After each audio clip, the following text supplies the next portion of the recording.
Okay, so this is the second coat of chalk paint. I still can see through a little bit the blue, teal blue underneath it, but I think it's okay. So I'm trying to wax it.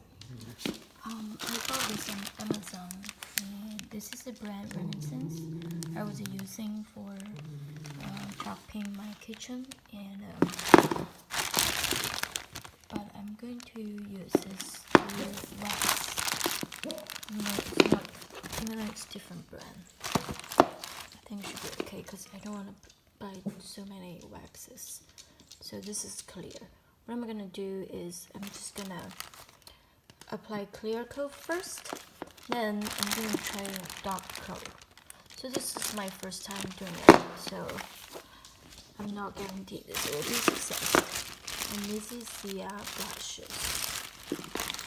blushes. I actually bought this from TG Maxx online, which is another great store to purchase discount furnitures and home goods.